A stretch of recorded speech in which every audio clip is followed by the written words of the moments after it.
وی بزان ته مسلمان تر 100 روپو د پاره به د خپل عزت په ټیک ټاک باندې به خرابوي چې ما ته یو 10 روپۍ میلاو شي خیر دی کو زما د بدن نه کپړې لرې شوې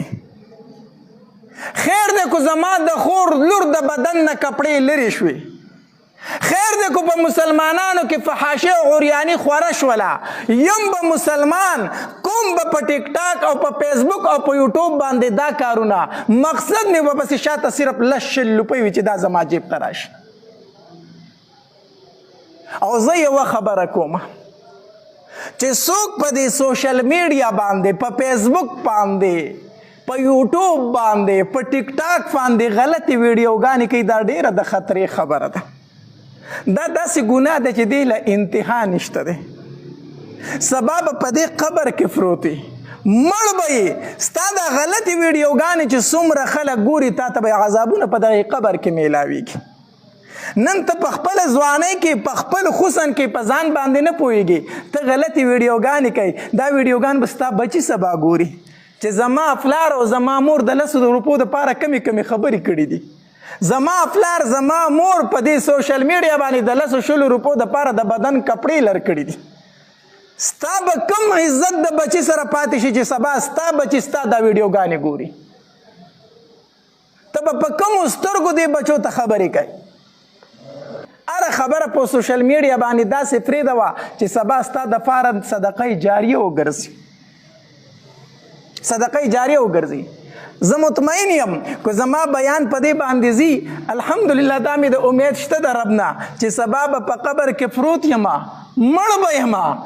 په خاورو کې به پروت یمه په لحد کې به پروت یمه چېرته زما د مرګ نه پس په زما بیان یو ځای کې څوک واوري او عمل به پرې وکړي الله به ما ته په دې قبر کې نیکی راکړي داسې نیک اعمال وکړه چې سبا ستا دپاره صدقه جاري وګرځي ولې د 10 روپو دپاره خپل آخرت تباه کوي زه وایم د چا چې په آخرت باندې ایمان وي دا دعوه کوي زه مسلمان یم زه الله منم زه د الله رسول منم زه آخرت منم زه جهنم منم زه جنت منم دا دعوه چې څوک کوي سوال نه پیدا کیږي چې په سوشل میډیا باندې د غلطې ویډیوګانې خورېږي ولی زما چې دا عقیده شته چې د مرګ پسه سزا هم شته او جزا هم شته چې دا مې عقیده شته زه به داسې کار وکړم چې سبا د هغې سزا ماته میلو شي دا کم خلک چې په سوشل میډیا باندې غلطې ویډیوګانې خورئ په حقیقت کې د دې خلکو په آخرت باندې یقین نشته دی د دې خلکو په جنت او په جهنم باندې یقین نشته دی اگر چې په خوله به وایي زما په یقین شته دی خو که د ده یقین وی د به داسې کار نه و کړی دی چې دا کارونه داسې کوي معلومیږي دا چې د ده په جهنم او جنت یقین نشته د د مرګ نه پس په دوباره ژوند یقین نشته که د د یقین وی د به داسې ویډیوګانې په دې قوم کې نه وي خورې کړي نو وی بزان ته مسلمان د 10 روپو دپاره به د 20 روپو دپاره خپل عزت هم خرابوي د خپل کور والا عزت هم خرابوي خپل آخرت هم خرابوي وی مسلمان یم ولې صرف له 20 روپۍ راله را روانې دي دیو جن حدیث مبارک کې راځي لا یبقى من الاسلام الا اسمه